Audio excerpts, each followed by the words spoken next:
ప్రభుత్వం దాదాపు 3,00,000 కోట్ల బడ్జెట్‌ను ప్రవేశపెడుతూ గొప్పలు చెప్పుకుంటూ వివిధ వర్గాల ప్రజలకు బడ్జెట్‌కు మించి, అంచనాలకు మించి ఉచిత పథకాలను అమలు చేస్తూ, ఇటు కార్పొరేట్‌లకు రెడ్ కార్పెట్ వేస్తూ ముందుకు పోతుంది.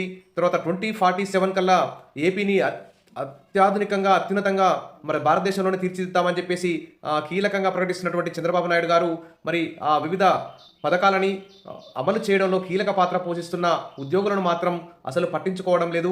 గత ప్రభుత్వం అదే విధంగా పనిచేసింది. ప్రస్తుతం ఉన్న ప్రభుత్వం కూడా ఉద్యోగులను పట్టించుకోవడం లేదు.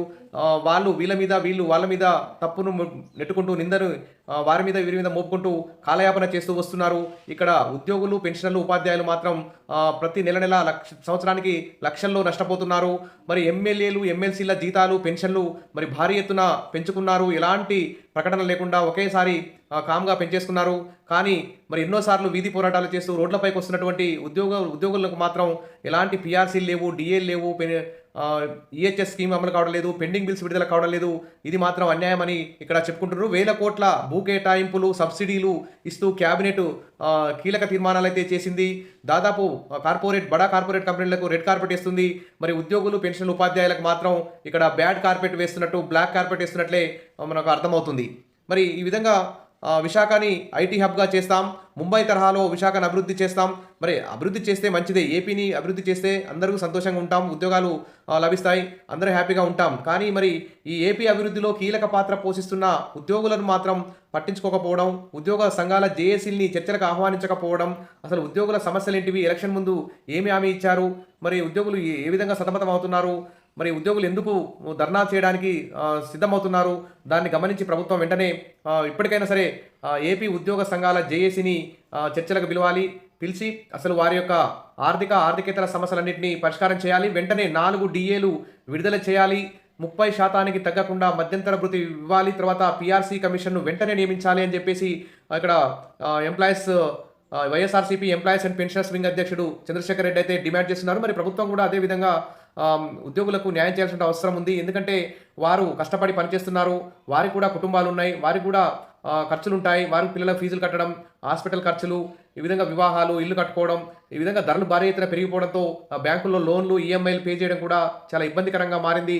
కాబట్టి వెంటనే ప్రభుత్వం దీపావళి లోపు ఉద్యోగ జేఏసీల్ని చర్చలకు ఆహ్వానించి వెంటనే పిఆర్సీ కమిషన్ నియమించడం, మధ్యంతర భృతి 30% తగ్గకుండా ఇవ్వడం, 4 డిఏలు ఇవ్వడం, పెండింగ్ బిల్స్కు విడుదలకి ఒక రోడ్ మ్యాప్ రూపొందించడం, ఈహెచ్ఎస్ని కూడా సక్రమంగా అమలు చేసే విధంగా ప్రభుత్వం చర్యలు తీసుకోవాలి. మరి కూటమి ప్రభుత్వం ఏర్పాటై 16 నెలలు గడిచిపోతున్నా ఎన్నికలప్పుడు ఉద్యోగులకు ఇచ్చిన ఒక్క హామీని కూడా అమలు చేయలేదని వైఎస్ఆర్సీపీ ఎంప్లాయీస్ వింగ్ అధ్యక్షుడు చంద్రశేఖర్ రెడ్డి అయితే ధ్వజమెత్తారు.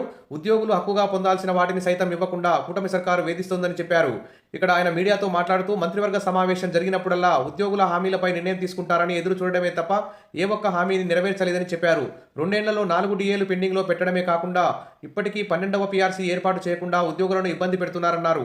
మధ్యంతర భృతి కనీసం 30% ఇచ్చేలా నిర్ణయం తీసుకుంటారని, మంత్రివర్గ సమావేశం జరిగిన ప్రతిసారి ఉద్యోగులు ఎంతో ఆశతో ఎదురు చూస్తున్నారని చెప్పారు. శుక్రవారం జరిగిన మంత్రివర్గ సమావేశంలో మరి ఏదో ఒక నిర్ణయం తీసుకుంటారనుకున్నారు. కానీ కేబినెట్ సమావేశాల తీరు చూస్తే కార్పొరేట్ సంస్థలకు భూముల పందేరం కోసమే జరుగుతున్నట్లు తప్ప ప్రజా సమస్యలు, రాష్ట్ర అవసరాలు, ఉద్యోగుల కష్టాలపై దృష్టి సారించినట్లు ఎక్కడా కనిపించడం లేదని అన్నారు. దీపావళి సందర్భంగానైనా కొత్త పిఆర్సీ ఏర్పాటు చేయడంతో పాటు పెండింగ్లో ఉన్న 4 డిఏలు తక్షణం చెల్లించాలని డిమాండ్ చేశారు. ఉద్యోగులకు ఇవ్వాల్సిన బకాయిలు 30,000 కోట్లను వెంటనే చెల్లించాలని కోరారు.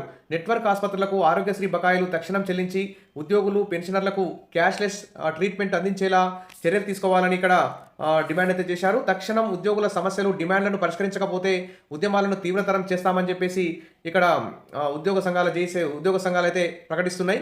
ఇక చూస్తే డిఏలు, పిఆర్సీ కమిషన్పై ఉద్యోగుల్లో నిరాశ అంటూ ఏపీ రెవెన్యూ అధికారుల సంఘం అధ్యక్షుడు రవీంద్రరాజు ఇక్కడ కీలక ప్రకటన చేశారు. దీపావళి కానుకగా ఉద్యోగులకు డిఏలు, పిఆర్సీ కమిషన్పై మంత్రివర్గ సమావేశంలో చర్చించి ప్రకటిస్తారని ఆశించిన ఉద్యోగులకు నిరాశే మిగిలిందని ఏపీ రెవెన్యూ అధికారుల సంఘం రాష్ట్ర అధ్యక్షుడు బిహెచ్ రవీంద్రరాజు ఆవేదన వ్యక్తం చేశారు. ఇటీవల జరిగిన మంత్రివర్గ సమావేశంలో ఉద్యోగుల, పెన్షనర్ల, ఉపాధ్యాయుల సమస్యలపై చర్చించకపోవడం ఉద్యోగుల్లో అసంతృప్తి నెలకొన్నదని ఆయన ఒక ప్రకటనలో తెలియజేశారు. ఇక తర్వాత ఉద్యోగులందరూ కూడా మున్సిపల్ డిపార్ట్మెంట్స్ కానీ, డాక్టర్స్ కానీ, టీచర్స్, రెవెన్యూ డిపార్ట్మెంటు, ఇతర ఇరిగేషన్ డిపార్ట్మెంట్, అగ్రికల్చర్ ప్రతి ఒక్క ఎంప్లాయీస్ మరి అసంతృప్తిగా ఉన్నారు. ఇక కాంట్రాక్ట్ అవుట్సోర్సింగ్ ఉద్యోగులు చాలా అసంతృప్తిగా ఉన్నారు. మరి 3 నుంచి మున్సిపల్ వర్కర్స్ కూడా సమ్మెలోకి వెళ్దామని చూస్తున్నారు. ఇక ఇప్పుడు ఉద్యోగుల్లో సహనం, ఓపిక కూడా నశించినట్లు కనిపిస్తుంది. మరి ఉద్యోగులు కూడా వినూత్న పద్ధతిలో ఉద్యమ కార్యాచరణ ప్రకటించేలా ఇక్కడ మరి ఉద్యోగ సంఘాల జేఏసీ మరి ఏమైనా మీటింగ్ ఏర్పాటు చేసుకోవాలి వెంటనే.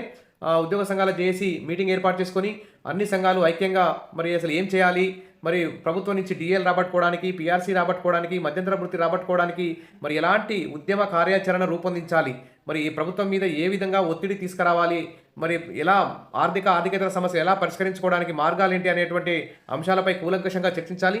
ఇప్పటికే సుప్రీంకోర్టు, హైకోర్టులు కూడా ఉద్యోగులకు బాసటగా నిలుస్తున్నాయి. ఉచిత పథకాలను మానేసి ఎక్కువ ఉచిత పథకాలకు పై దృష్టి పెట్టకుండా మరి ఖచ్చితంగా ఎవరికైతే ఉచితాలు అవసరమో వారికే ఉచితాలు ఇచ్చి మిగిలిన ఫండ్స్ మొత్తం కూడా మరి ఉద్యోగుల సంక్షేమానికి, ఇతర అభివృద్ధి కార్యక్రమాలకు ఉపయోగించాలని చెప్పి కూడా సుప్రీంకోర్టు, హైకోర్టు కూడా చెప్తున్నాయి. తర్వాత రిటైర్మెంట్ బెనిఫిట్స్ కానీ, పెన్షనర్లకు విషయంలో కానీ, ఉద్యోగుల విషయంలో కానీ మరి సుప్రీంకోర్టు, హైకోర్టులు కూడా ఉద్యోగులకు బాసటగా నిలుస్తున్నాయి. కానీ ప్రభుత్వాలు మాత్రం, కేంద్ర రాష్ట్ర ప్రభుత్వాలు మాత్రం ఉద్యోగులను అసలు పట్టించుకోవడం లేదు. కేంద్ర ప్రభుత్వ ఉద్యోగులకు సంబంధించి ఒక్క డిఏ కూడా పెండింగ్లో లేదు. వారికి పీఆర్సీ కూడా నెక్స్ట్ జనవరి నుంచి 2026 జనవరి నుంచి అమలు చేయడానికి పీఆర్సీ కూడా రిపోర్ట్ కూడా రెడీ చేసుకుంటుంది కేంద్ర ప్రభుత్వం. మరి కేంద్ర ప్రభుత్వ ఉద్యోగుల మాదిరిగానే ఒక్క డిఏ పెండింగ్ లేకుండా, పీఆర్సీ కూడా ఆలస్యం లేకుండా మరి ఏపీ ఉద్యోగులకు, పెన్షన్లకు కూడా ఖచ్చితంగా ఏపీ ప్రభుత్వం వెంటనే దీపావళి కానుకగా ఈ డిఏలు, పీఆర్సీ, మధ్యంతర వృత్తి మంజూరు చేసే విధంగా చర్యలు తీసుకోవాలి.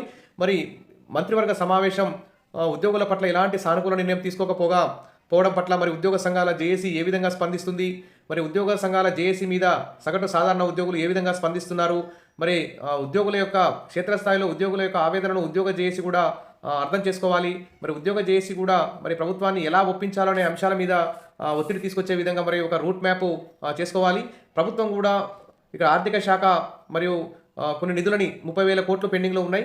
వాటిని దశల వారీగా మరి ఒక్కొక్క నెలలో 10,000 కోట్ల చొప్పున 3 నెలల్లో 30,000 కోట్లు ఇచ్చే విధంగా ఏర్పాటు చేయాలి.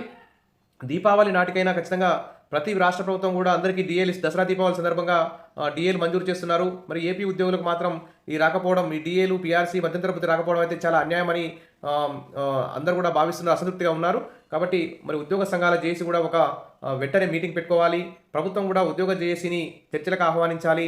వారికి సమస్యలు ఏంటి తెలుసుకొని వాటిని పరిష్కరించాలని చెప్పేసి అందరూ కూడా భావిస్తున్నారు. ఇక ఇతర రాష్ట్రాల్లో కూడా, ఇప్పుడు మహారాష్ట్రలో కూడా విద్యుత్ ఉద్యోగులు భారీ ఎత్తున ధర్నాకు దిగుతున్నారు. మరి ఏపీ ఉద్యోగులు కూడా మరి ధర్నాలకు, సమ్మెలకు దిగక ముందు పెన్ డౌన్, చాక్ డౌన్ ఇలాంటి ధర్నాలకు దిగకముందే ప్రభుత్వం కూడా దిగి వచ్చి ప్రభుత్వం కూడా గౌరవాన్ని నిలబెట్టుకోవాలి. ఉద్యోగులన్నా, ఉద్యోగ సంఘాలన్నా ప్రభుత్వం కొంచెం గౌరవించాలి. ఎందుకంటే ప్రభుత్వం అమలు చేసే ప్రతి సంక్షేమ పథకం అమలులో, ప్రతి సంక్షేమ పథకం సక్సెస్ చేయడంలో ఉద్యోగులు కీలక పాత్ర పోషిస్తున్నారన్న విషయాన్ని ప్రభుత్వం గుర్తించాలి. ఈ విధంగా బడా కార్పొరేట్లకి రెడ్ కార్పెట్ వేయడమే ముఖ్యం కాదు. మరి ప్రభుత్వానికి బాసటగా నిలుస్తున్నటువంటి ఉద్యోగులకు, పెన్షనర్లకు కూడా మరి ఇక్కడ రెడ్ కార్పెట్ వేయాల్సినటువంటి ప్రభుత్వం వారికి, ఉద్యోగులకు మాత్రం మొండి చేయి చూపించడం, ఇక బ్లాక్ కార్పెట్ వేస్తున్నట్టే అనిపిస్తుంది. కాబట్టి ఉద్యోగులకి వారి హక్కుగా రావాల్సినటువంటి 6 నెలలకోసారి రావాల్సిన డిఏలు, 5 ఏళ్లకోసారి ఇవ్వాల్సిన పీఆర్సీ వెంటనే ఇవ్వాలి. తర్వాత వెంటనే మధ్యంతర వృత్తి 30% తగ్గకుండా 27 నుంచి 30% మధ్యలో ఇచ్చే విధంగా ఏర్పాట్లు చేయాలి. తెలంగాణలో ఆల్రెడీ మధ్యంతర వృత్తి ఇస్తున్నారు. పీఆర్సీ రిపోర్ట్ కూడా రెడీగా ఉంది. త్వరలో పీఆర్సీ రిపోర్ట్ కూడా వచ్చే అవకాశం ఉంది తెలంగాణలో. కాబట్టి ఏపీ ఉద్యోగులకు కూడా వెంటనే చంద్రబాబు నాయుడు గారు కీలక నిర్ణయం తీసుకోవాలి. ఉద్యోగ సంఘాల జేఏసీ కూడా ప్రభుత్వం మీద ఒత్తిడి తీసుకురావాలి. వీడియో అందరికీ చేరేలా షేర్ చేయండి, లైక్ చేయండి. సబ్స్క్రైబ్ చేసుకోకపోతే వెంటనే సబ్స్క్రైబ్ చేసుకోండి. Wish all the best. మరిన్ని అప్డేట్స్ కోసం మన ఛానల్ని సబ్స్క్రైబ్ చేసుకోండి. Thank you.